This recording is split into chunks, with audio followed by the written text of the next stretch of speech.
So earlier today, I got to interview Alethea Devi, who is an amazing person. We talked about everything from indigenous cultures to Sufism to um, how people can change their lives. And Alethea did more talking than I think any of my guests so far. So I will let her tell her own story in her own amazing way. All right, here's Alethea. Here we go. Hi, Alethea. How are you today? I'm great, Sienna. It's a fabulous spring day, even though it's a little cloudy. The sun wants to peek out in between the clouds and the daffodils are up. And I feel really stoked. I feel really full of hope and energetic, even though That is yesterday awesome. was a big day. But yeah, I feel great. Yeah. Yeah. So, we had this interview scheduled for earlier in the week, and Hmm. then, circumstances. And so we had to reschedule for Monday. But what we didn't look at that moment was that Sunday was the memorial for one of our dear friends. Yes, And this was your part. it was my part. I was the host. It was actually a beautiful collaboration between several of my community members, people that we both know, Peppy and Ron and Darcy and Morgana, and the cluster of us made this beautiful collaboration for celebrating our dear friend George and his departure. Yeah. And so why don't you tell my viewers, all Mhm. three dozen, I think I'm up to, what it is that you do and why I can tell why I interviewed you, but um, tell us who you are and why you would be a part of that lovely memorial yesterday. Well, I am by profession and life calling, let's say, a spiritual counselor. I help people through major transitions in their life. And not all transitions are small, many of them are large accumulations, one thing piled on top of another. We're experiencing that collectively with COVID and economic stress and relationship stress, and we're calling that life quakes. So most of my clients are going through big life quakes. So that's one of my professional hats as a counselor. Um, I also am opening a school, the Orenda School for Interspiritual Studies, which the big program of that will be training people to be spiritual life coaches. Because when someone said, what do you want to do towards the end of your life? What would you like to leave behind? And I just off the cuff said, I want to teach everything that I know, Oh, wow. That's which huge. which is a hell of a lot. So when I started to think about it, it's like, golly, that could take a while.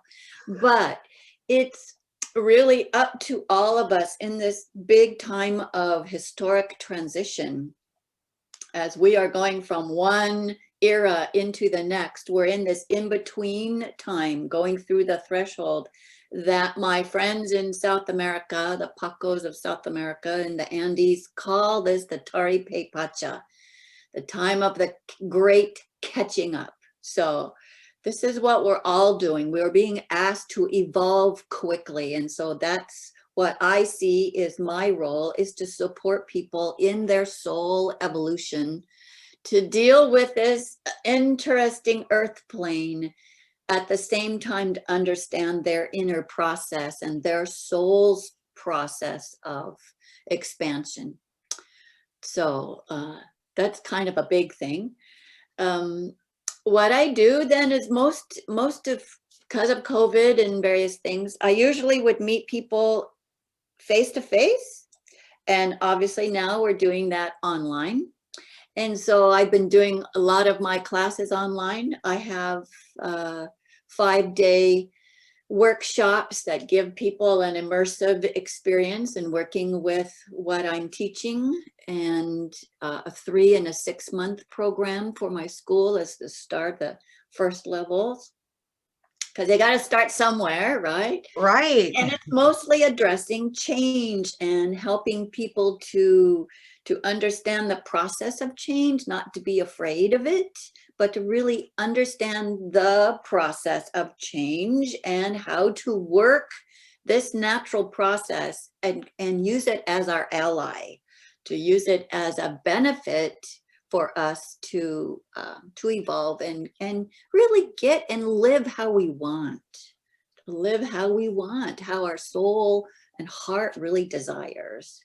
And a lot of that has to do with evaluating what society's expectations are and doing our version of our own independent expression.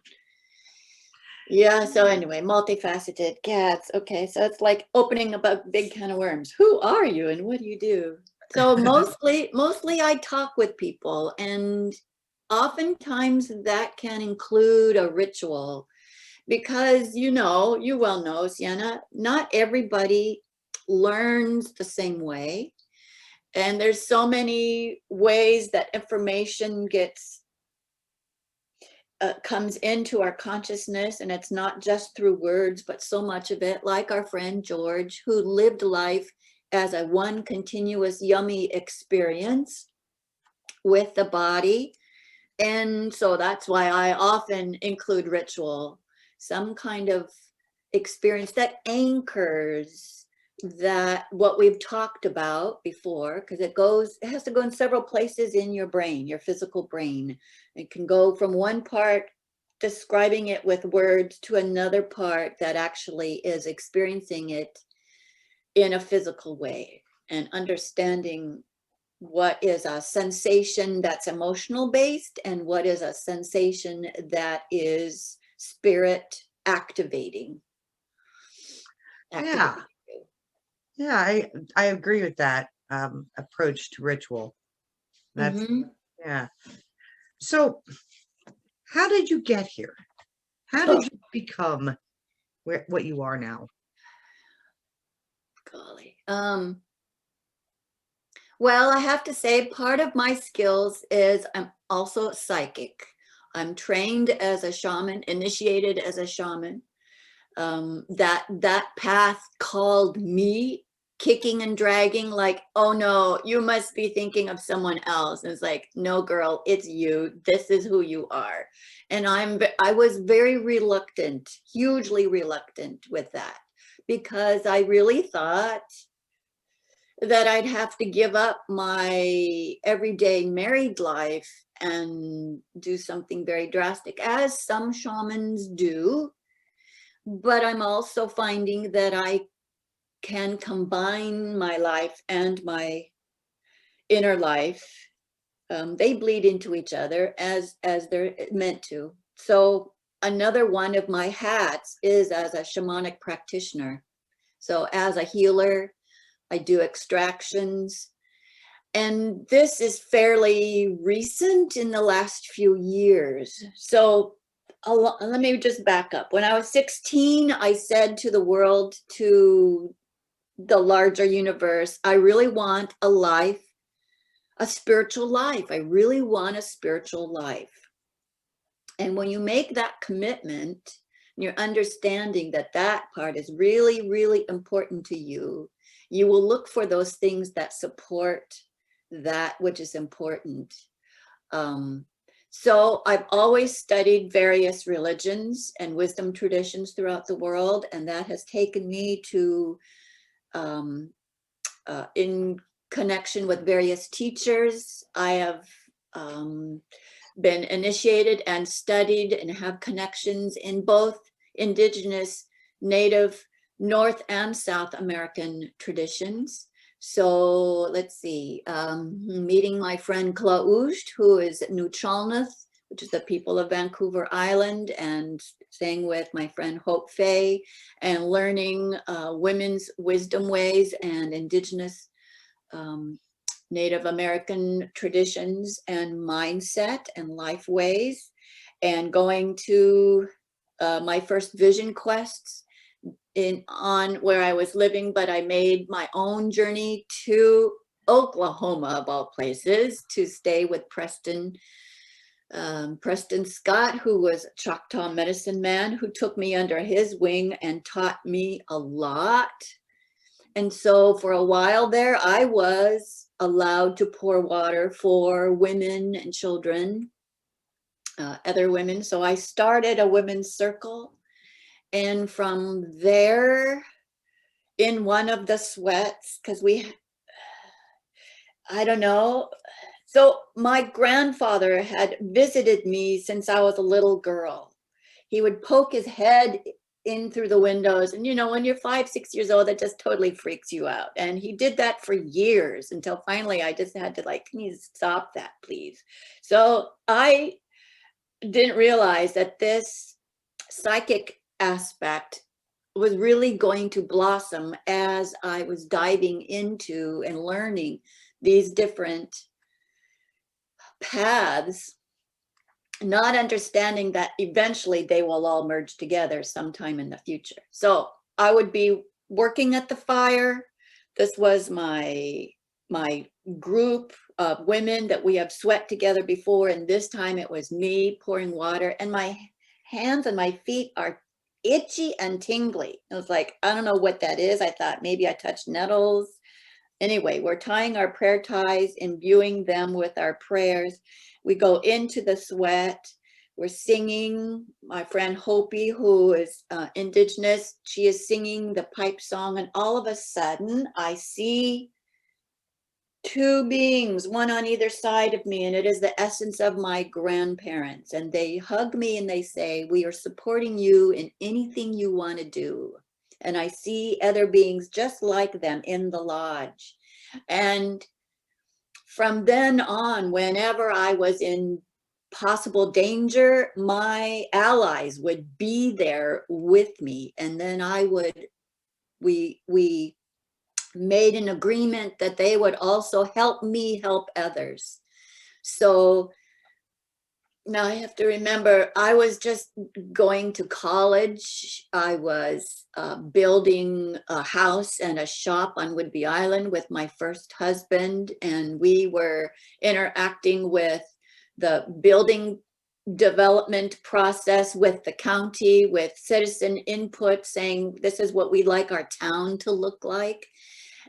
And so there's this personal unfolding in context of just like everyday life. So with that, learning about family and systemic constellations from an email a girlfriend sent to me, she said, oh, and another energy workshop. And that's where I found my two teachers, Juan Nunez del Prado, who took me to Peru and initiated me there in the use of the Cauce Pacha, which is the universe of living energy, and working in that tradition and being initiated. And I've gone to Peru a number of times now, which I so love, and I'd like to spend more time there. And at the same time, learning about family constellations. So, and developing my capacity in service. You just do that by being in service, and you say, all right, spirit, what is next? What is next? What is next? And so there was a point when I was in my 30s when I realized that there was more that I needed to do in the world, and it had to do with energy, and I didn't know at the time. And by the time I was in my early 40s, I realized that I had way outgrown my partner at the time. When I told him about the beings, my allies, my new allies that I met, that my grandparents introduced me to, he said, you had a very wild imagination and didn't think that it was real. And I said, well, I don't see how you can't think that it's, well, anyway. But anyway, so I knew, it's like, well, okay, so this person is just not gonna be supportive in my expansion anymore. And, you know, we were childhood sweethearts. We met in high school, and I didn't come to the realization how it had really come to its conclusion, its usefulness. So I really had to figure out how to disengage and leave. And it wasn't all that happy, as divorces are not really all that happy. No, they're not. But it actually was the best kick in the ass that I could ever have. Because after I got off my pity pot, I literally got in my car and I spent weeks out on the road. And I think this is an important time that everyone should have just a complete alone time with you, spirit, in nature, wherever you are guided.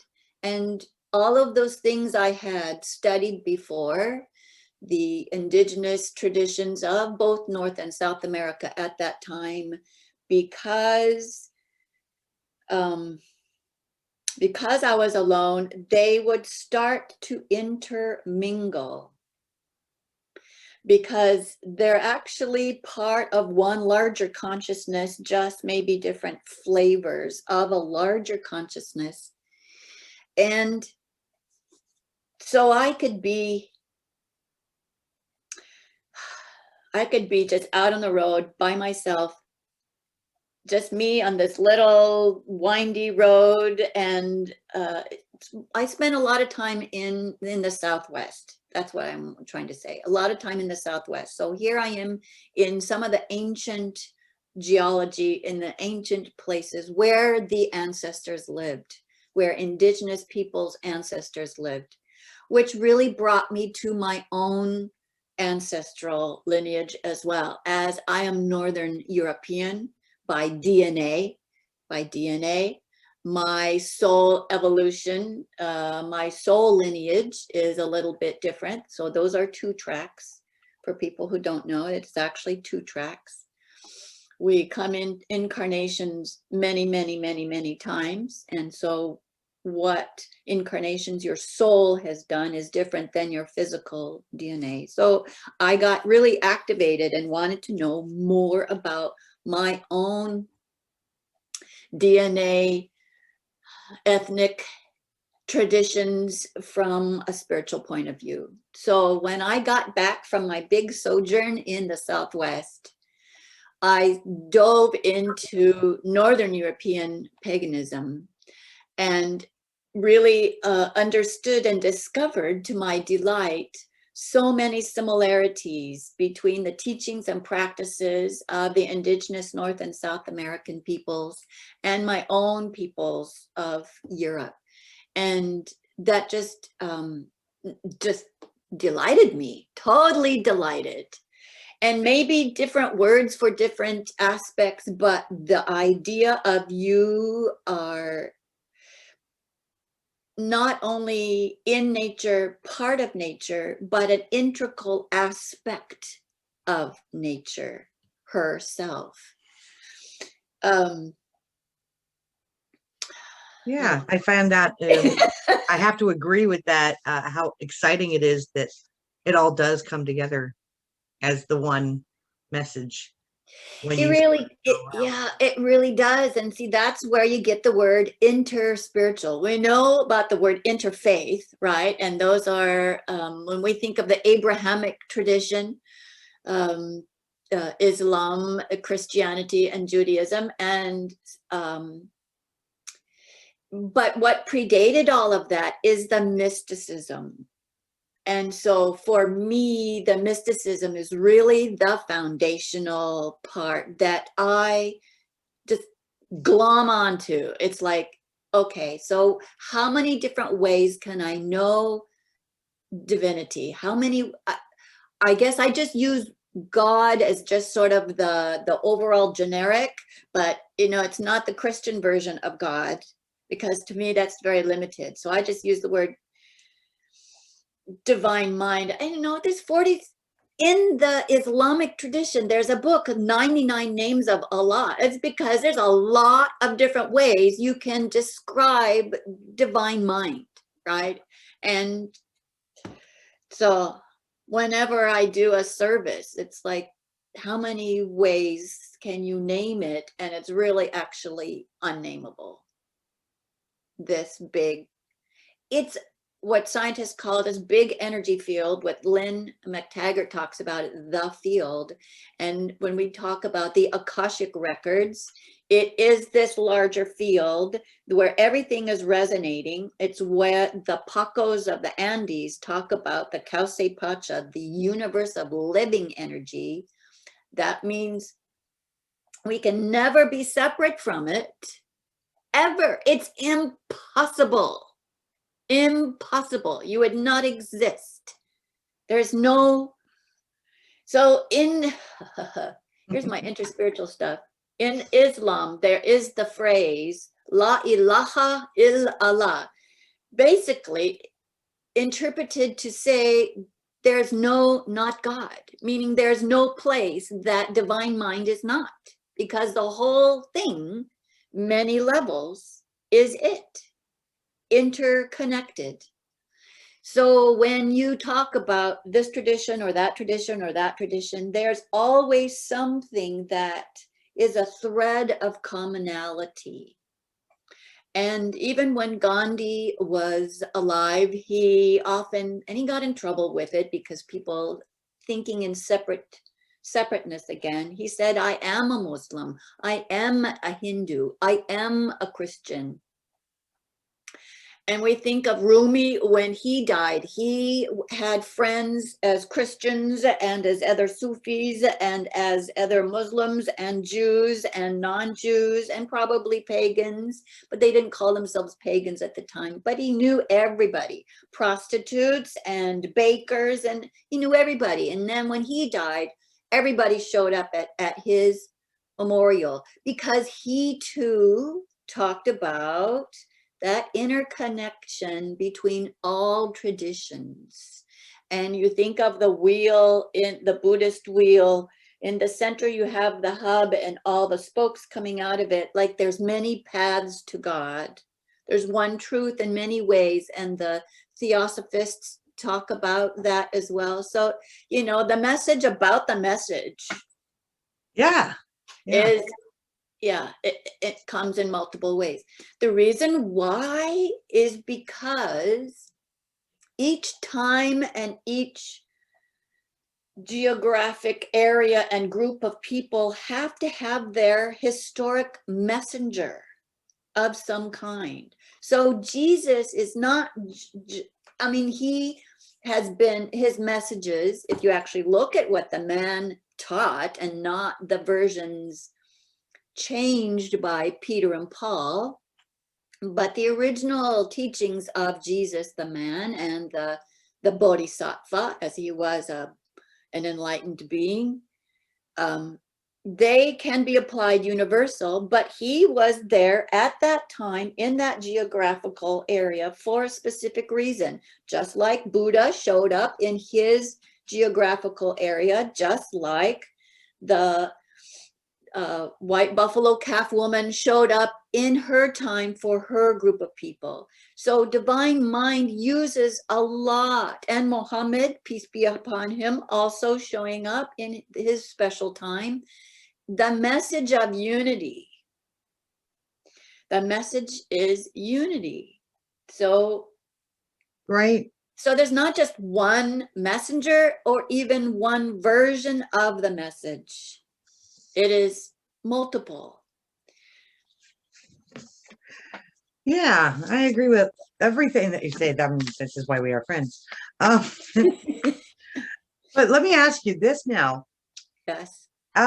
What is the one kind of amazing thing that stands out? One story that you can relate that says exclamation point. This stuff is real and it changes lives and it's beneficial. What pops up for you?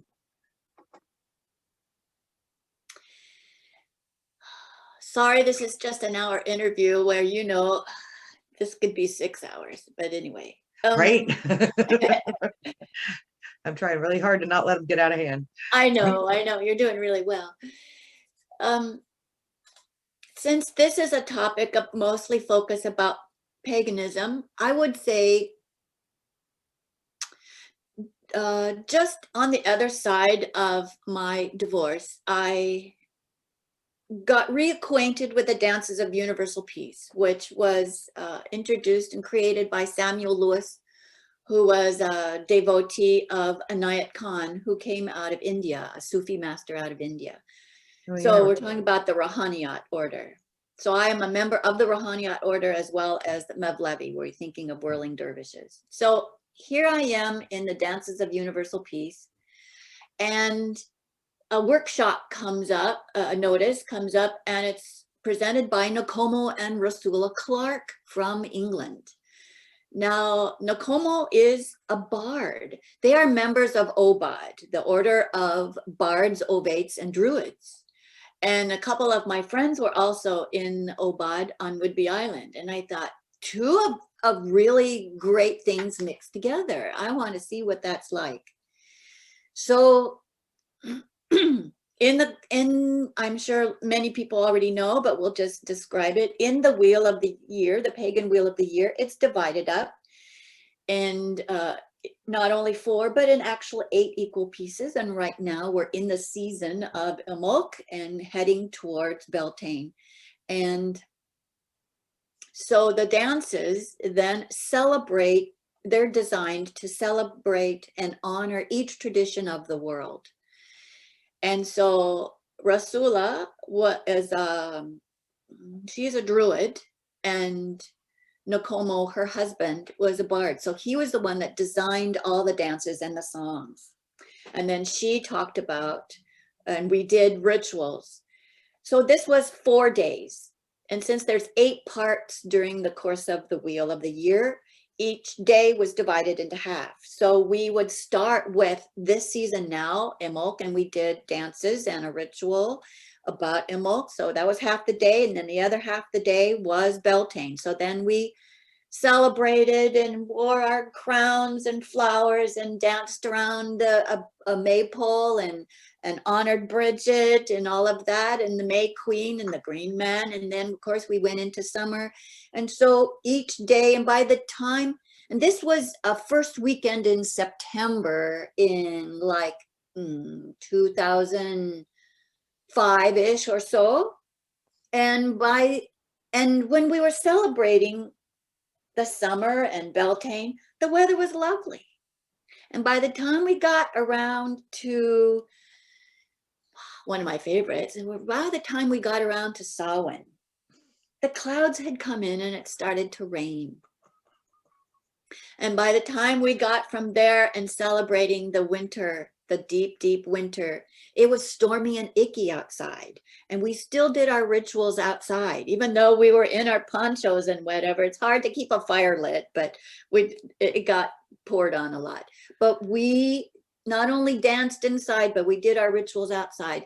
What I found was remarkable, and I've seen this many times since then, is that when you're doing work, when you're in the present moment, when you are guided by spirit, allowing yourself to be guided by spirit, an open channel for this to come through, and you're dancing and you're in the present moment, constantly in the present moment, and in alignment with a group of people, there is a field that happens and it is created, this beautiful energy bubble that we create together. And nature, the mother, responds. She's saying, yes, my children, yes, yes, yes. And so it just responds, and it often is the weather or birds, or all of a sudden the animals are like really activated, and it's like, yay, these humans are getting it after all, even if we're a short time, but yes, they're getting it. And it's just remarkable. It was just remarkable. And we all noticed it. We all noticed it, how the weather changed according to what part of the year we were celebrating. And it wasn't scheduled to rain that weekend.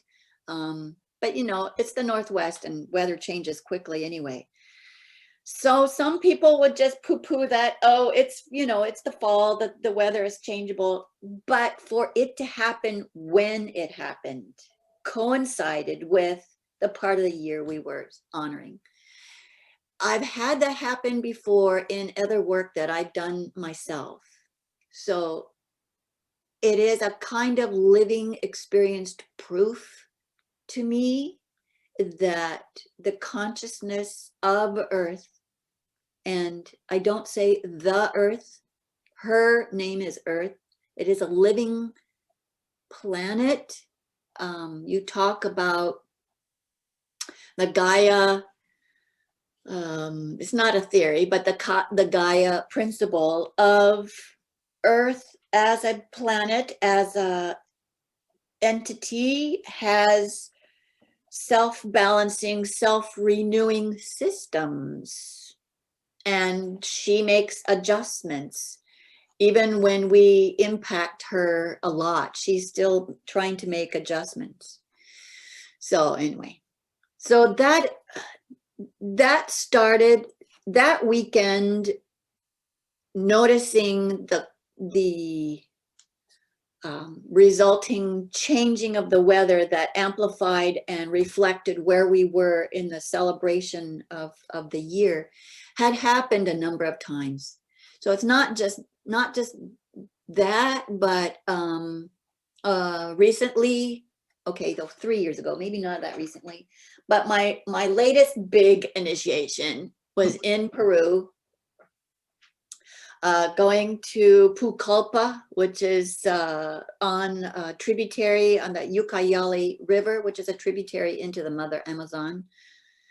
And my friend Sylvie and Tyler have a healing. It's called the Los Cielos, Peru. It's a healing center outside of Pucallpa. So I had connections with Sylvie for years before, and she was always saying, hey, come on, come on, come. So ayahuasca is one of the things that she uses specifically.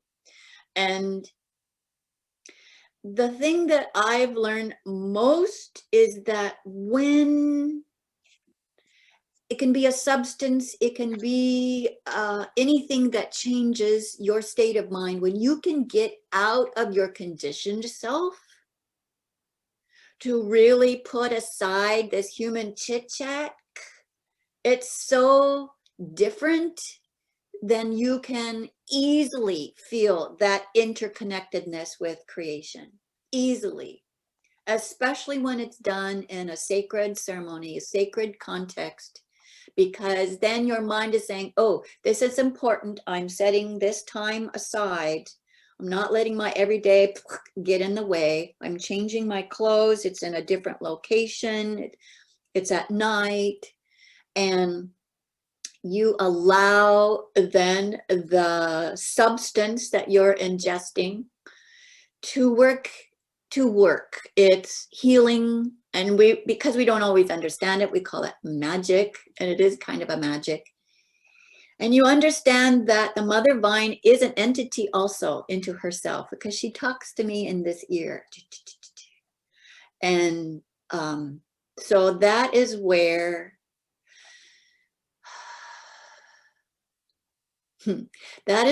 I had my hugest initiation, of where I was joined with who lives in, let me back up a little bit. She's too excited. She's jumping ahead. Washoni, her name is Washoni. So on my 4th ayahuasca journey, I realized, and I'm talking to the mother, she's inside me. We are in the middle of ceremony. And I said, why do I have to be passed out in order to have to experience my transformation? I don't see why I have to be passed out about it. So I was outside, I had to pee. So you can't really walk because your body feels like a big limp noodle. And I'm basically crawling out on my hands and knees, and my friend Sylvie is out there, and you just squat in the grass, and she says, turn around and look at the stars. And the stars were not only in the sky, but they were down in the trees. They were actually fireflies, but they looked like the stars. And the stars had come down, and she left.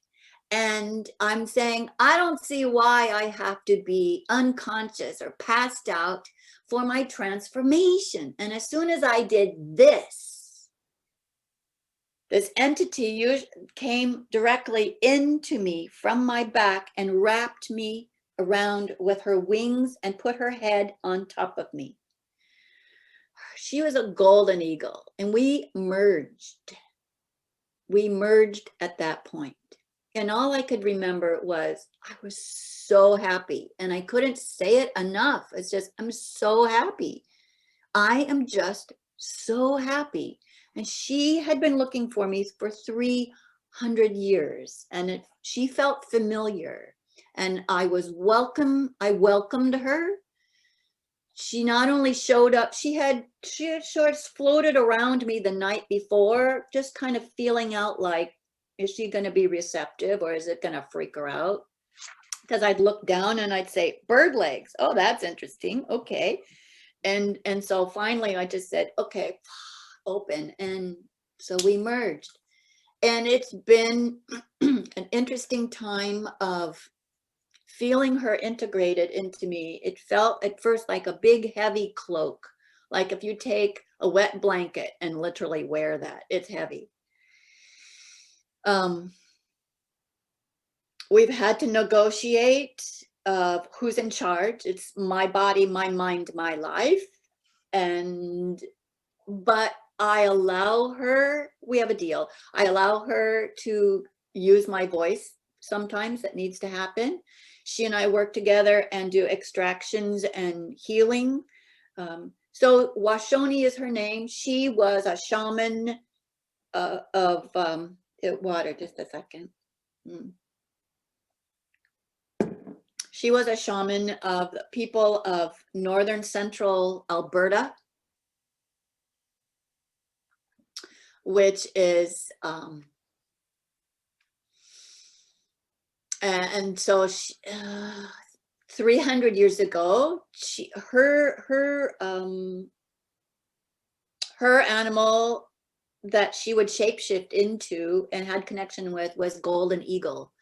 And she died as a golden eagle. So she had left her body to go into the golden eagle's body. And somehow that's when she had died, she was in that form. So that's how she came to me, in that form. So she gives me visions of her early life. One of them specifically was this very big plain with mountains in the back and a herd of horses running across. And she's totally homesick, totally homesick.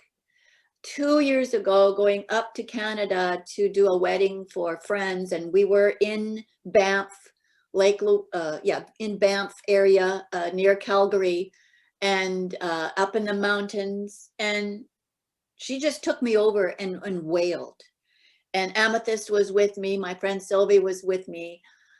And it's like, okay, we don't know what's going on with Alethea. And it just bawled, the sobbing of when you miss home, when you're homesick.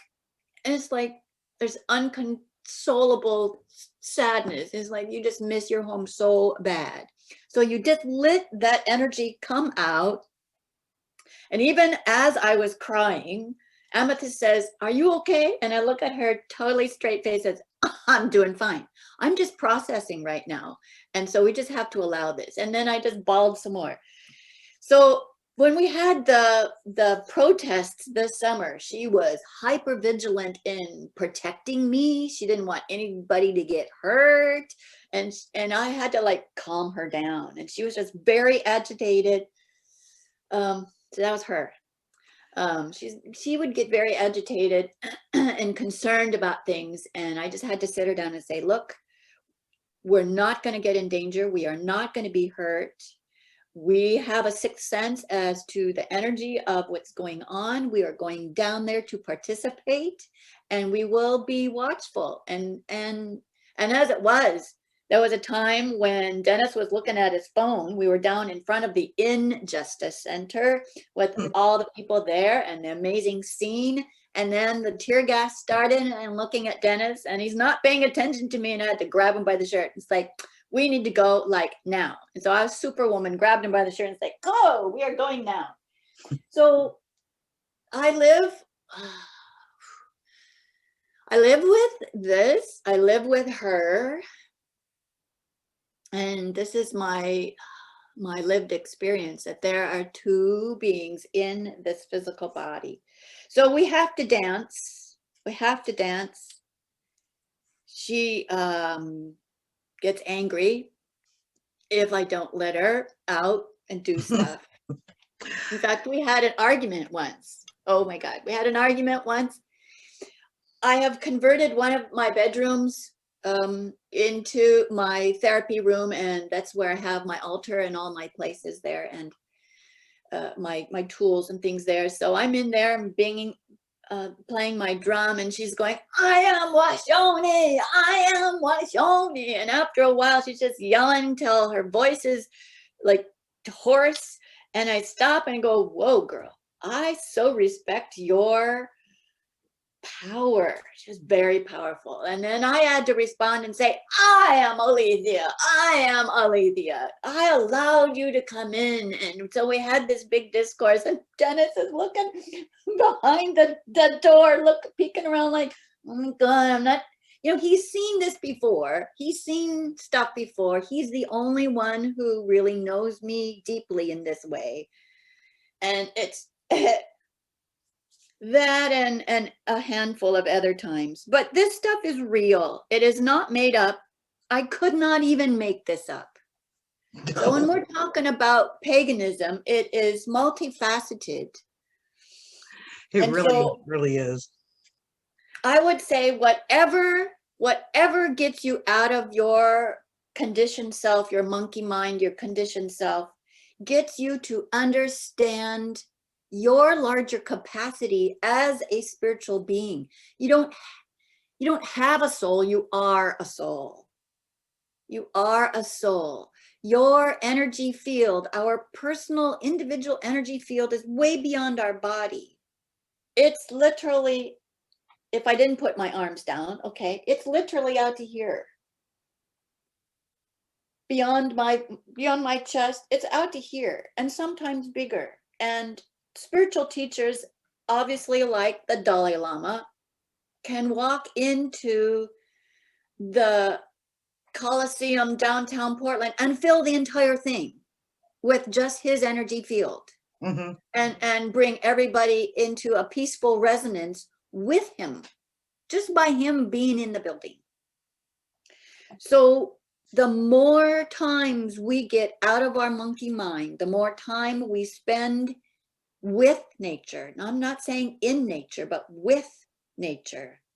Lay your belly on the ground, wade in the water, stand up on a rock and look at the sky, connect with trees. Many of the joyful moments I have with my students is teaching them really simple but profound practices, energy practices, so they can experience firsthand for themselves their interconnectedness with tree, with water, with sun, activating their different aspects. Nawis in South America, in the Andes, we call them the Nawis. It is opening in our, sometimes we call them a chakra, but we can actually do work with the Nawi. Different practice, same kind of idea, opening in your energy field. Like it starts in the center of your body and then comes out as a cone in the front and the back, receiving and giving. So, yeah, that's a little more educational than we need to get into right now. I think you're going to give all your thing away. Sorry. So let me ask you this. This is kind of a sideways question. Now, Do you find that what you do affects your mental health forward, backwards, better, for worse? Does it help you? Is it does it drive you nuts? How do you think your spirituality affects your mental health? It it is me. I would not be the person I am now if my mental health would not exist if I didn't have my spirituality. It's really it in a nutshell.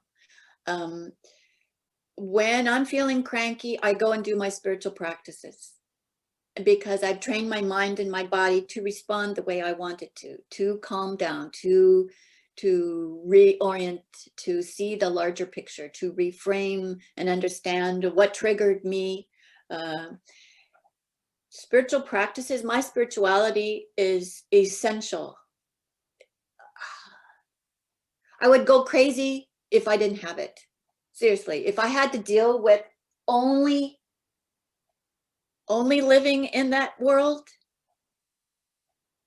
I really think this is the big question of the moment.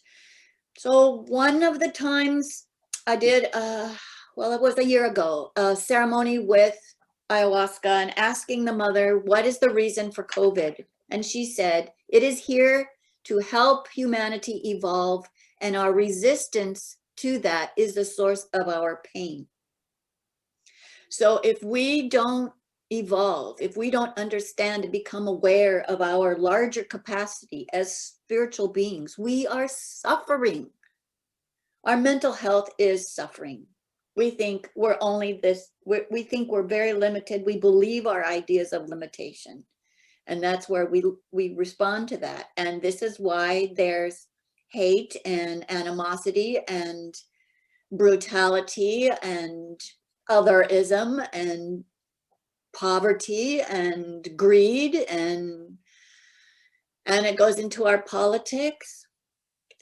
Spirituality and my mental health are intertwined. You cannot separate the two. It's essential.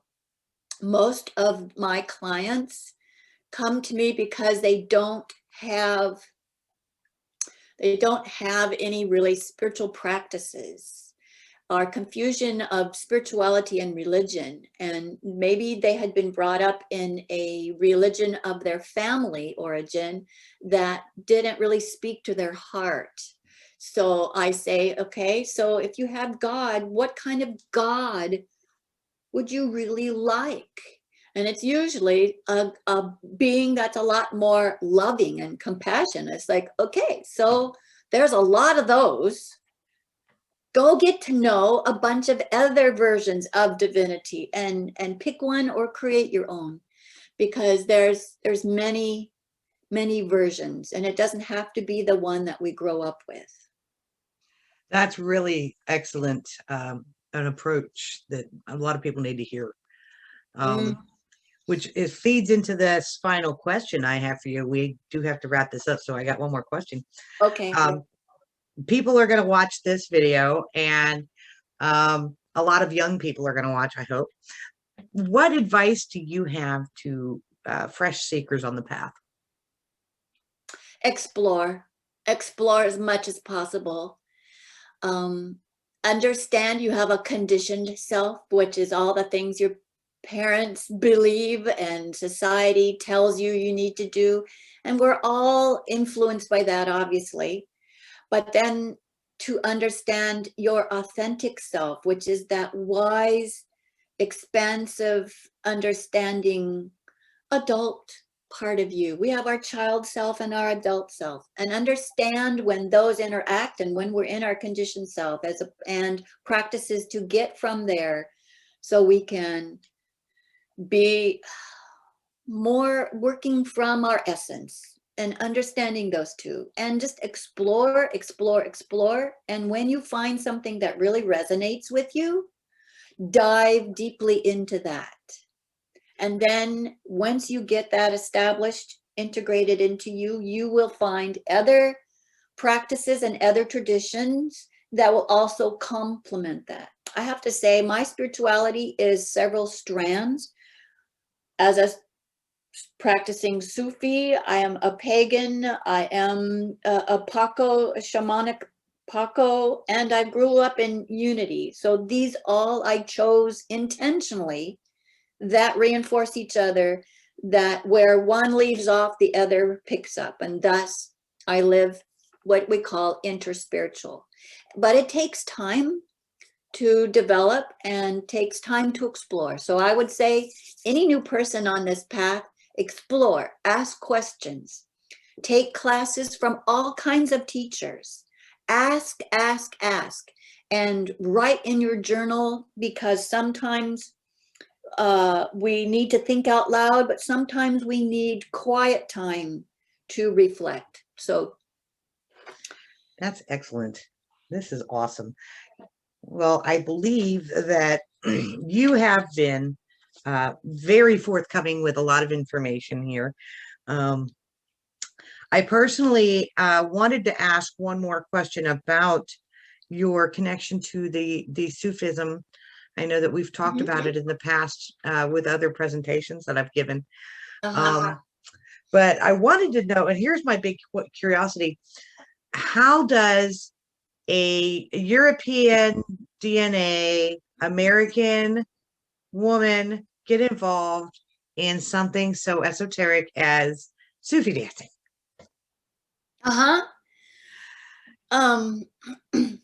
first met Sufis at Unity Village in Lee Summit, Missouri as a teenager. I was there at a big conference that we have every August, all kinds of teens for YOUers, Youth of Unity, because I grew up in Unity. Okay. Unity is considered a new thought. It's a Christian church, but it's not based on sin. You're not born in sin. You're born in complete beauty. And so the idea of, I've always been fascinated with people and all different kinds of traditions. It's just part of me, I think. So when someone says, well, we're going to do Sufi dancing and it honors all the world's traditions, I thought, wait, that's really, really cool. So from there, so that was the first part. And then when I was going through my divorce, I went back into that. There was a circle in my community and a lot of my friends were there. So they said, come on, come heal, come explore this. So while I was there, my neighbor across the street said, here's a concert of some Turkish music. And I went to the concert. I see this gentleman. He has a huge aura. I'd never seen a gold aura before. I didn't know who he was. Everyone was, very polite and adoration towards him. And he was just a genuine, loving kind of person. And I loved the music. And then later on, someone said, we're invited to a zikr. Can you help set up the room? So I do. And there's my friend with the golden aura. And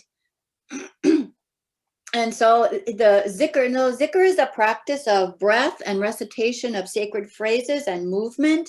And again, it's getting you out of your own monkey mind. So you feeling connection and unity with everyone in the room. And again, you're connecting your own energy field with other people's, and you create this lovely interconnected unity, moment of unity.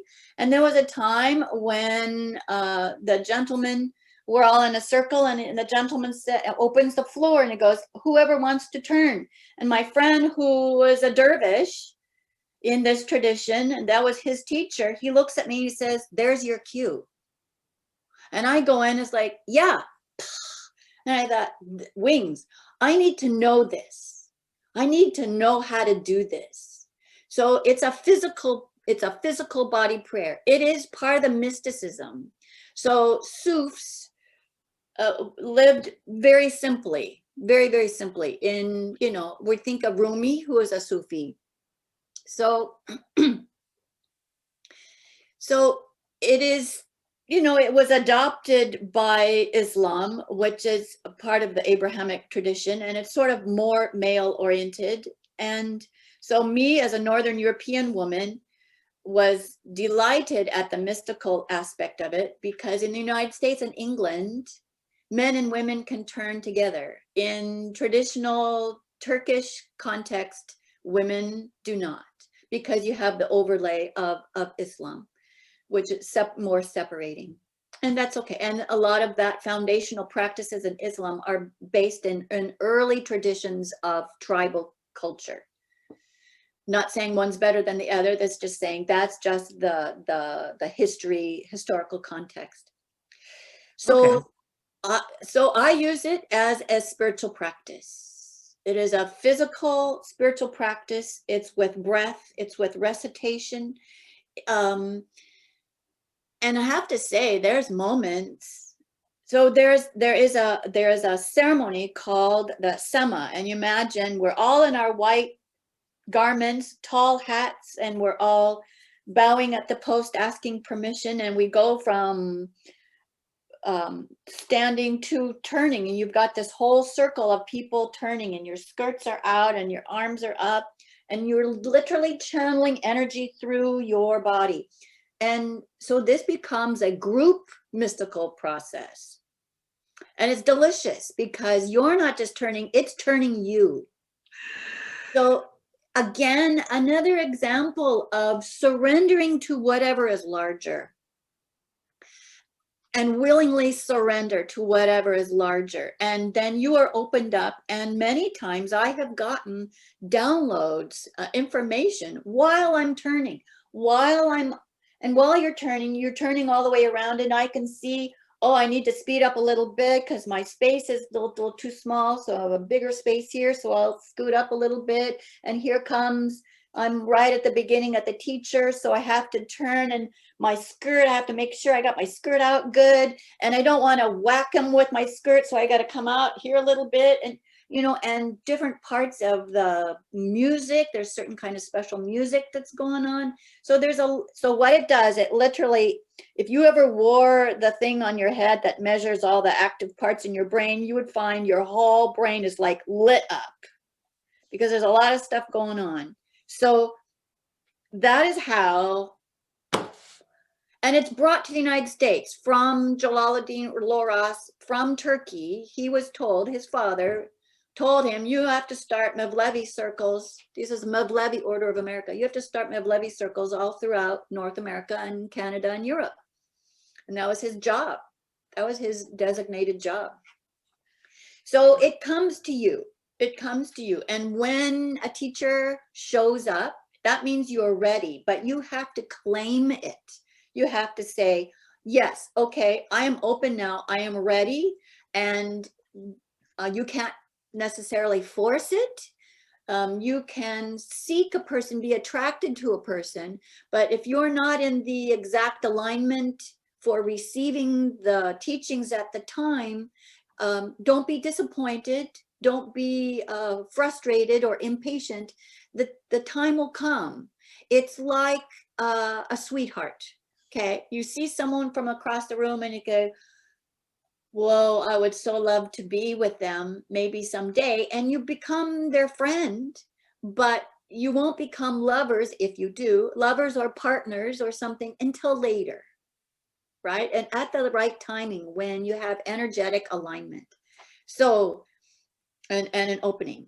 So that's that's a roundabout way, but I can only tell it in story because to take you along in the process of the unfolding. So a lot of these things would come to me. Yeah, I've noticed that is the case with many of us. Yeah. We're learning that as we go through these interviews too, because that's what a lot of people are saying. Yeah. And it shows up. Well, I do have to wrap this up. I know. I think it's been fabulous to listen to all of the amazing things you know. We are going to put some links at the end of the video for the school you were talking about and anything else that you feel is relevant to the folks who are watching.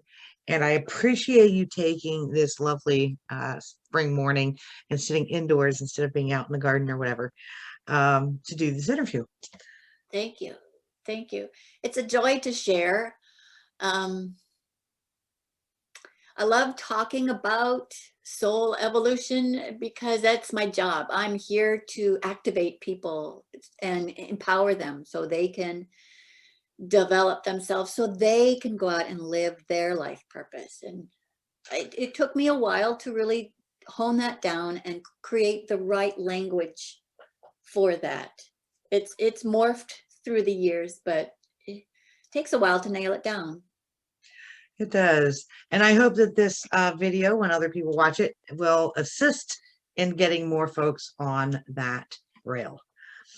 Anyway, thank you very much. Blessed be. And I will To you, Sienna. let you know when this gets posted. Great. Thank you. Take care. Thank you so much. You're Bye for welcome. now. All right. Bye-bye. Bye-bye. So I hope you enjoyed that as much as I did. And look for the links to Alethea's things that she was speaking about in the interview at the end of this video. And again, subscribe and pass it around to your friends. And look forward to my next interview, which I think is coming up later on this week. All right. Take care.